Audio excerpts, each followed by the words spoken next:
दोस्तों, हम सभी को अच्छे इंसान बनने की सीख मिलती है और हम यही सीखते हैं कि बुरे कर्म से बचें और दूसरों का सम्मान करें। लेकिन कई बार हम यह भूल जाते हैं कि कभी कभी हमारी अच्छाई का गलत फायदा भी उठाया जा सकता है। अच्छा इंसान किसे पसंद नहीं आता। बचपन से ही हमें सिखाया जाता है कि अच्छा इंसान बनो, अच्छे कर्म करो, किसी का गलत फायदा ना उठाओ। लेकिन यह सिखाया नहीं जाता कि जब हम पर कुछ लोगों द्वारा अन्याय किया जाता है तो हमें कैसे रहना चाहिए। जब हमारा गलत फायदा उठाया जा रहा हो, क्या तब भी अच्छे बने रहना और हमारा आत्मा सम्मान खोना सही है? जब एक अच्छे इंसान का हक जबरदस्ती छीना जा रहा हो, क्या तब भी अच्छे बने रहना ठीक है? दोस्तों, अच्छा होना आजकल एक आदर्श माना जाता है। जैसे कि आपने अपने आसपास के लोगों को यह कहते सुना होगा कि देखो वह इंसान कितना ज्यादा अच्छा है। लेकिन हम इस बीच यह भूल जाते हैं कि अच्छे होने की भी एक सीमा होना जरूरी है। हमें यह याद रखना चाहिए कि हद से ज्यादा अच्छा होना भी अच्छा नहीं होता। और अगर हम यह भूल जाएंगे तो यह दुनिया हमें यह बार बार याद दिलाएगी और साबित करेगी कि हद से ज्यादा अच्छा होना भी अच्छा नहीं होता। अक्सर आपने यह देखा होगा कि जो जितना अच्छा होता है उसे उतना ही दुख मिलता है। पर ऐसा क्यों? व्यक्ति हमेशा दूसरों की भावनाओं और जरूरतों को अपने आप से अधिक महत्वपूर्ण मानता है और इसी कारण वह खुद को एक कठिन स्थिति में पाता है। अक्सर उसे ऐसा महसूस होता है कि आखिर क्यों उसके किए हुए अच्छे कामों को लोग नजरअंदाज करते हैं और उल्टा उसी का गलत फायदा उठाया जाता है। कभी ज्यादा काम करवाने से लेकर तो कभी उसे बिना कोई महत्व देकर नजरअंदाज करने तक। किसी के लिए हम अच्छा करते हैं तो वहीं से हमें दुख प्राप्त क्यों होता है? आम तौर पर जब कोई आदमी कभी क्रोध कर दे या दुखी होकर किसी को भला बुरा कह दे तो हम उसे बुरा समझने लगते हैं। ऐसा आपके साथ भी हुआ होगा कि आपने कभी न कभी तंग होकर किसी को कुछ भला बुरा कह दिया होगा और सिर्फ उसी कारण आप लोगों के नजरों में बुरे माने जाने लगे। और जैसे कि कर्म और फल का नियम कहता है, बुरे कर्मों का परिणाम बुरा मिलेगा। आज तक आप यही समझते आए हैं कि सिर्फ बुरे कर्मों का फल बुरा होगा। लेकिन आज की इस कहानी के बाद आप ये समझ जाओगे कि अच्छा इंसान के साथ भी बुरा हो सकता है। जब वह हद से ज्यादा अच्छा बन जाए, उस इंसान को दुहक ही मिलेगा, उसका परिणाम भी बुरा ही हो सकता है। तो चलिए, आज की इस बोध कहानी के द्वारा हम यह समझेंगे कि ऐसी स्थिति में हमें क्या करना चाहिए और यह भी जानेंगे कि ज्यादा अच्छा होना अच्छा है या बुरा। तो चलिए शुरू करते हैं। बहुत समय पहले की बात है। एक नगर में एक धनी सेठ रहता था जो बहुत दयालु था। इतना बड़ा व्यापार और बहुत सारा धन होने के बावजूद वह एक भोला और दान करने वाला इंसान था। वह हर किसी की मदद करता था। उसके मन में लोगों के प्रति प्यार और दया की भावनाएं थीं। वह किसी का भी दुख नहीं देख पाता था। उसके इतने दयालु और भोलेपन की वजह से उसके आसपास के लोग उसकी इसी बात को उसकी कमजोरी समझकर उसका फायदा उठाते थे। कुछ लोग उस सेठ के सामने झूठ मूठ का रोना रोकर उससे पैसे उधार ले जाते थे। सेठ अमीर तो था ही और ऊपर से दयालु भी। जब वह सेठ उन लोगों की दुखी हालत देखता और उनकी परेशानियां सुनता तो उसका मन भर आता। और जब वह लोग उससे कहते कि मुझे थोड़ा धन उधार चाहिए, क्या तुम मेरी मदद करोगे? मैं तुम्हारा यह एहसान कभी नहीं भूलूंगा, तो वह मना नहीं कर पाता। वह सोचकर धन दे देता कि अभी इसका बुरा वक्त चल रहा है, इसको मेरी मदद की जरूरत है, बाद में यह पैसे लौटा देगा। धीरे धीरे वक्त गुजरता गया। लोग उस सेठ के आगे बिना बात का रोना रोते और उसका धन ले जाते और कभी वापस नहीं करते। सेठ भी कभी धन वापस नहीं मांगता था। उसको लगता था कि जब इसका बुरा वक्त गुजर जाएगा तो धन वापस कर देगा। लेकिन कहते हैं ना कि हर सुबह के बाद रात होती है, हर सुख के बाद दुख आता है और दुख के बाद सुख आता है। ठीक उसी तरह उस सेठ के साथ भी हुआ। कुछ सालों बाद उसे पास धन कम होने की वजह से उसके व्यापार में माल भरने के पैसे कम होने लगे और इसके वजह से उसके दुकान पर अब ग्राहक भी कम होने लगे, क्योंकि जो सामान उन ग्राहकों को चाहिए था वह सामान उस व्यापारी के पास खत्म होने लगा था और उस सामान को लाने के लिए अब उसके पास इतना धन भी नहीं था। धीरे धीरे सेठ का धन समाप्त हो गया। एक समय था जब वह सेठ अपने नगर के अमीर लोगों में आता था, पर आज उसके पास पैसे नहीं थे। ऊपर से ढेर सारा कर्ज उसे बाजार से लेना पड़ा। उसे समझ नहीं आ रहा था कि वह क्या करे। उसने महात्मा बुद्ध के बड़े चर्चे सुन रखे थे। उसे यह पता था कि उसके बहुत मित्रों ने उनके पास जाके अपने जीवन के लिए सही मार्गदर्शन लिए है और वह जो ज्ञान देते हैं वह काफी जिंदगियां सुधार चुका है। उसने निश्चय किया कि अब तथागत गौतम बुद्ध ही उनकी समस्या का हल बताएंगे। यही सोचकर वह अगले दिन गौतम बुद्ध से मिलने निकल पड़ता है। वहां जाकर बुद्ध को प्रणाम करते हैं। फिर सेठ गौतम बुद्ध से कहता है, मुझे मेरी समस्या का निवारण चाहिए। बुद्ध कहते हैं, पूछो, क्या पूछना है? फिर सेठ उन्हें सारी बातें बताता है कि कैसे वो लोगों की मदद करके अमीर से गरीब हो गया, कैसे उसने बस लोगों की बुरी हालत देखकर अपने व्यापार के पैसे उन्हें मदद करने के लिए दे दिए और आज वह खुद जरूरतमंद हो गया है। गौतम बुद्ध उसकी सारी बातें ध्यान से सुनते हैं और कहते हैं कि तुम बहुत ही ज्यादा सीधे और दयालु हो। जरूरत से ज्यादा सीधा होना भी हमारे लिए मुसीबत पैदा कर सकता है। आगे बुद्ध कहते हैं, तुम लोगों की मदद इसलिए करते थे ताकि वो मुसीबत से बाहर निकल सके, लेकिन लोगों ने इसका फायदा उठाया और तुम्हें ठगने का काम करते रहे। उस सेठ ने कहा, आप बिल्कुल सही कह रहे हैं। बुद्ध, मेरे दुखों का कारण मेरा ज्यादा सीधा होना, सरल होना और दयावान होना ही लग रहा है। लेकिन मैं अब क्या करूं? मुझे रास्ता बताइए। क्या मैं बुरा बन जाऊं, दया निकालकर फेंक दूं, निर्दयी हो जाऊं? क्या अच्छाई करने की कोई कीमत नहीं इस दुनिया में? क्या मदद करने से या किसी का भला करने से बस यही परिणाम मिलता है? बुद्ध कहते हैं, नहीं, तुम्हें यह सब नहीं करना है। कई बार तुमने देखा होगा कि जो व्यक्ति ज्यादा अच्छा होता है उसे उतना ही ज्यादा दुख मिलता है। इसका सीधा कारण है कि वह अपने अधिकारों को सामने वाले की इच्छाओं से कम दर्जा देता है और फिर उसे जब भी आपसी अनबन होती है तो उसे अधिक तकलीफ होती है। लेकिन उसी के विपरीत हमें हमेशा यह भी नहीं सोचना चाहिए कि हमारा अच्छाई और भला करना बेकार है या यह बस हमारी कमजोरी है।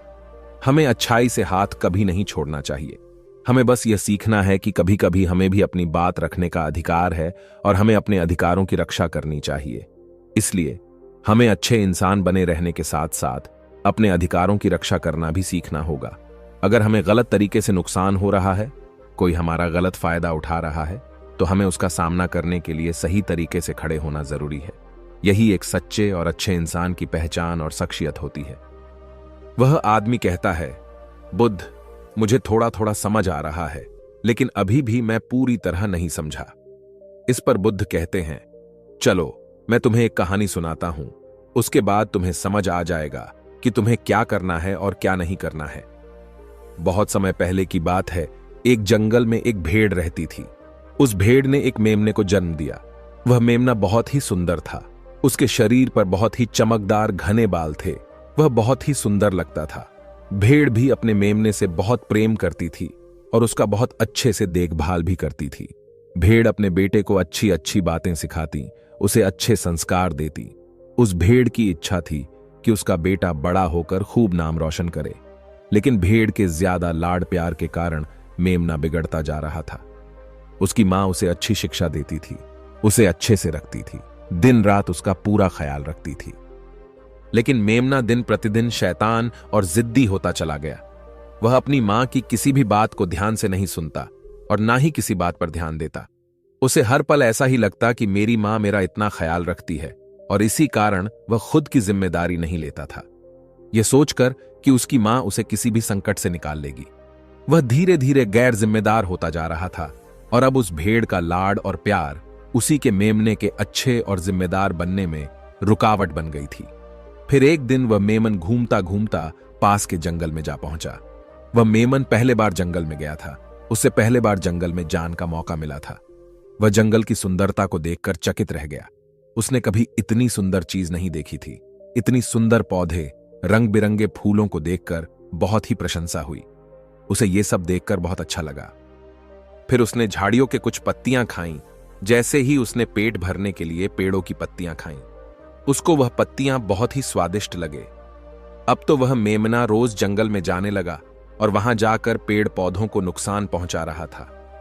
उसने उनकी पत्तियां तोड़ी, उनके फूलों को नोचा, फूलों को खाया और कुछ को तोड़कर जमीन पर डाल दिया।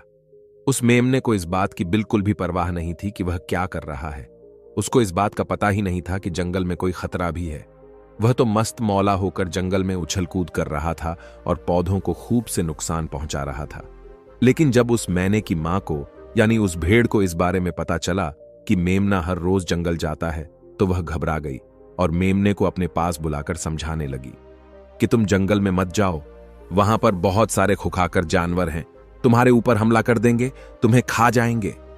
लेकिन मां की बात का उस पर कोई असर नहीं हुआ, बल्कि वह मेमना अपने माता से कहने लगा कि मां, जो भी मेरे सामने आएगा वह मुझसे जमकर मार खाएगा, फिर वह बहुत पछताएगा। इसके बाद मेमना फिर से जंगल की तरफ भाग गया। उसे अपनी माता की कही बातें झूठी लगने लगी। हर रोज की तरह उस दिन भी वह उछल कूद करने लगा और पेड़ पौधों की पत्तियां तोड़ने लगा। कभी फूलों को तोड़ता, कभी पेड़ों को खूब नुकसान पहुंचाता। लेकिन उस दिन उस जंगल में एक शेर पहुंचा। वह शेर बहुत ही ताकतवर था, लेकिन ताकतवर होने के साथ वह दयालु भी था। उस शेर का मानना था कि कमजोर प्राणियों को नुकसान पहुंचाना ठीक नहीं है। शक्तिशाली होने का मतलब यह नहीं है कि मैं किसी कमजोर प्राणी पर शक्ति का प्रयोग करूं। वह शेर उस जंगल में घूमने लगा। घूमते घूमते है वहां पर पहुंचा जहां पर वह नासमझ मेमना शैतानी कर रहा था। शेर ने उस मेमने को देखकर आश्चर्य में पड़ गया। शेर ने सोचा कि इस मेमने को किसी खुखार जानवर का डर क्यों नहीं है। ये कैसे पेड़ पौधों की पत्तियां बिना काम के ही नोच रहा है। यह इनको खत्म कर रहा है और उन पत्तियों को खा कम बल्कि बिगाड़ ज्यादा रहा है। उसके बाद वह शेर कुछ देर तक चुपचाप खड़ा होकर उसको देखा रहा। और शेर सोचता है कि मेमना कुछ ही देर में मुझे देखकर यहां से भाग जाएगा और उसके डर के भाग जाने से मुझे बल का प्रयोग नहीं करना पड़ेगा। लेकिन ऐसा नहीं हुआ। शेर बहुत देर तक खड़ा रहा और वहीं इंतजार करने लगा कि मेमना यहां से कब जाएगा। लेकिन मेमना तो भोजन करने में व्यस्त था। उसे शेर का कोई ख्याल नहीं था। मजे से पेड़ पौधे की पत्तियां नोच रहा था, उन्हें खा रहा था, सब कुछ बेकार कर रहा था। जब शेर ने देखा कि मेमना उसे देखने के बाद भी वहां से नहीं जा रहा, तो खुद वह मेमने के पास जाता है और वहां जाकर बोला, सुनो बच्चे, इस जंगल में फूल पत्तियों को नुकसान पहुंचा रहे हो। उन्हें जितना जरूरी है तुम्हारे भोजन के लिए, बस उतने ही तोड़ो। तुम बहुत फूल पत्तियां यूं ही नष्ट कर रहे हो। अगर तुम इन पेड़ पौधों को, इन फूल पत्तियां को नुकसान पहुंचाओगे तो तुम अच्छे बच्चे कैसे बनोगे? अच्छे बच्चे कभी भी इस तरह जंगल में आकर पेड़ पौधों को नुकसान नहीं पहुंचाने लगते हैं। तुम्हारी मां ने तुम्हें अच्छा बच्चा नहीं बनाया। शेर की बातें सुनकर वो घमंड से बोलता है, तुम्हें अच्छे बच्चे बने रहना है, तुम बने रहो। मैं तो जैसा हूं वैसा ही ठीक हूं। मैं वैसे ही रहूंगा जैसे मुझे रहना है। शेर हैरान हो जाता है, लेकिन फिर शेर उसे मेमने को बच्चा समझकर माफ कर देता है, क्योंकि शेर नहीं चाहता था उसे बच्चे पर हमला करना पड़े। तुम खतरनाक तो कहीं से नजर नहीं आते, चले जाओ, यहां से बड़े आए खतरनाक। तुम मेरा दिमाग ज्यादा खराब मत करो, चले जाओ, यहां से अपना रास्ता नाप लो और मुझे इन फूल पत्तियों को खाने दो। यह कहकर वह घमंडी मेमना पत्तियां खाता हुआ आगे चला गया और शेर उसे बस हैरानी से देखता रह गया। तभी वहां पास में ही झाड़ियों के पीछे एक लोमड़ी छुपी हुई थी। वह लोमड़ी शेर और मेमने की सारी बातें सुन रही थी। उस लोमड़ी को शेर राजा की इस तरह बेइज्जती बर्दाश्त नहीं हुई, तो वहां से झाड़ियों से निकलकर शेर के पास आ पहुंची और शेर के पास आकर बोली, क्षमा कीजिएगा महाराज, आप तो इस जंगल के महाराज हैं, इतने बलशाली हैं। आप चाहे तो इस मेमने को 2 मिनट में मजा छका सकते हैं और उसे आपका अपमान करने से रोक सकते थे, फिर आपने कुछ भी क्यों नहीं किया? इस पर शेर ने कहा, मैंने उस बच्चे का भला सोचा, मुझे ऐसे ही किसी बच्चे को अपनी ताकत का शिकार नहीं बनाना था। यह सब सुनकर लोमड़ी बोली, महाराज, लेकिन आपके इतने सीधेपन और दयावान होने के कारण ही उस मेमने की हिम्मत बढ़ गई है।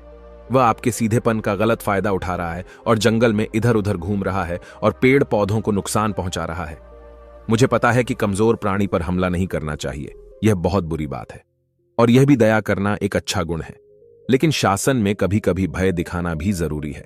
आपकी यह बात सही है कि प्रजा के साथ दयालुता का व्यवहार करना चाहिए, लेकिन इसके साथ साथ यह भी जरूरी है कि उनके मन में राजा के प्रति डर भी हो, ताकि वह इस तरह के अपराध ना करें, कोई मर्यादा ना तोड़े। लोमड़ी की बात सुनकर जंगल का राजा शेर लोमड़ी से कहता है, क्या ऐसा हो सकता है कि मेमने को भय दिखाकर हम उसे काबू में कर सकें, जिससे कि उसमें सुधार आए और उस मेमने को किसी तरह का नुकसान भी ना पहुंचे, जिससे कि वह जंगल के पेड़ पौधों को कोई नुकसान ना पहुंचाए? फिर शेर कहता है, लोमड़ी, क्या तुम ऐसा कर सकती हो? शेर के बात सुनकर लोमड़ी कहती है, जी हां महाराज, बिल्कुल, मैं ऐसा कर सकती हूं कि वह डर भी जाए, सुधर भी जाए और उसे कोई नुकसान भी ना हो। उसे इतना डरा दूंगी कि वह जंगल में कभी दोबारा घुसने की हिम्मत नहीं करेगा। मैं उसे इस तरह डराऊंगी कि उसके मन में भय बैठ जाएगा। फिर वह जंगल के पेड़ पौधों को भी नुकसान नहीं पहुंचाएगा और साथ ही साथ मैं उस मेमने को कोई भी नुकसान नहीं पहुंचने दूंगी। फिर लोमड़ी कहती है कि उसकी मां तो उसे कभी सुधार नहीं पाई, लेकिन मैं उसे जरूर सुधार दूंगी। लोमड़ी की बातें सुनकर शेर ने बोला, अच्छा ठीक है, तुम कोशिश करके देखो। अगर तुम्हें इसमें सफलता मिल जाती है तो मैं तुम्हें जंगल के सभी जानवरों के सामने इनाम दूंगा। शेर की बातें सुनकर लोमड़ी बहुत खुश हुई। वह तुरंत मेमने के पास गई और उस मेमने पर गरज पड़ी। इससे पहले कि वह मेमना वहां से भाग पाता, उससे पहले ही लोमड़ी ने मेमने को जमीन पर पटक दिया और उसे अपने मजबूत पंजों से दबोच लिया। मेमने को दबोचने के बाद लोमड़ी मेमने से बोली कि बोल, तुझे मार दिया जाए या छोड़ दिया जाए। तुमने इस जंगल के पेड़ पौधे, यहाँ के फूल और कमजोर प्राणियों के साथ भी तो यही किया है। मेरे ख्याल में मार ही देना चाहिए। लोमड़ी की बातें सुनकर मेमना डर के मारे थर थर कांपने लगा। फिर वह लोमड़ी से बोलने लगा, मुझे माफ कर दो, मुझे छोड़ दो, मुझे यहां से जाने दो। मैं कभी भी जंगल की तरफ नहीं आऊंगा, ना ही कभी पेड़ पौधों को कोई नुकसान पहुंचाऊंगा, और अब मैं कभी कोई गलती नहीं करूंगा। तब लोमड़ी ने मेमने की पकड़ ढीली की। जैसे ही मेमने की पकड़ ढीली हुई, वह जोर जोर से भागने लगा। वह गिरता उठाता भागता हुआ अपनी मां के पास जा पहुंचा। उधर लोमड़ी शेर के पास गई और सर झुकाकर बोली, देखा महाराज, ताकत के साथ दिमाग का प्रयोग करना भी बहुत जरूरी होता है। तभी लोग हमारा सम्मान करते हैं, तभी हमारी अच्छाई का गलत फायदा नहीं उठाया जाएगा। लोमड़ी की बात सुनकर शेर लोमड़ी की योग्यता से प्रभावित हुआ। उसने लोमड़ी को सारे जानवरों के सामने इनाम दिया। उधर वह मेमना घबराए हुए अपनी मां के पास पहुंचा और अपनी मां से आकर लिपट गया और मां से क्षमा मांगने लगा। मां, मुझे क्षमा कर दो, मैंने आपकी बात कभी नहीं मानी। आप मुझे हमेशा सही कहती थी कि जंगल में बहुत खतरनाक जानवर रहते हैं। आज के बाद मैं कभी भी उसे जंगल में नहीं जाऊंगा। फिर बुद्ध उस व्यापारी को कहते हैं, देखा बेटा, इतने अच्छे मत बनो कि लोग तुम्हें खा जाए, और ना ही इतने कड़वे बनो कि लोग तुम्हें खाए ही नहीं। जरूरत से ज्यादा अच्छा बनना इंसान को दुख देगा। लोग उसका सम्मान नहीं करेंगे, बल्कि उसे पागल समझेंगे। गौतम बुद्ध को सेठ से कहते हैं, अगर शेर भी अच्छा बनने का दिखावा करेगा या फिर अच्छा बनकर रहेगा तो लोग उससे डरने की बजाय उसे पागल समझेंगे। सेठ को समझते हुए बुद्ध बोले, अगर हम ज्यादा अच्छे बनकर पेश आते हैं तो लोग हमारी अच्छाई का फायदा उठाने लगता है। तुम लोगों के लिए भले उनकी मदद करते हो, वही लोग भोले बनकर तुम्हें ठगने की कोशिश करेंगे। तुम्हें लोगों की मदद करना छोड़ना नहीं, बल्कि समस्या सुनकर उसे धन देने की बजाय उन्हें समाधान देने की कोशिश करो। अगर धन की आवश्यकता पड़े तो थोड़ा बहुत धन दे सकते हो, लेकिन हर समस्या का समाधान धन से करने की बजाय निवारण से करो। इससे वही लोग तुम्हारे पास समस्या लेकर आएंगे जिनको हकीकत में दिक्कत है। पैसे ठगने वालों से तुम्हें मुक्ति मिल जाएगी। सेठ बुद्ध को प्रणाम करता है और धन्यवाद कहकर वहां से चला जाता है। फिर वह वैसा ही करता है जैसा बुद्ध बताते हैं, और कुछ ही सालों में वह पहले जैसा धनवान बन जाता है। दोस्तों, आपने आज के इस वीडियो से क्या सीखा, वह मुझे आप कमेंट में बता सकते हैं। इसी के साथ में उम्मीद है कि आपको आज की वीडियो पसंद आई होगी। तो इस वीडियो को उस इंसान को शेयर करें जिससे यह कहानी सुनने की जरूरत है, और उसी के ठीक बाद चैनल को सब्सक्राइब करें। तो चलिए फिर मिलते हैं ऐसी एक और नई वीडियो में एक नए मैसेज के साथ। तब तक के लिए अपना ख्याल रखें। धन्यवाद और नमो बुद्धाय।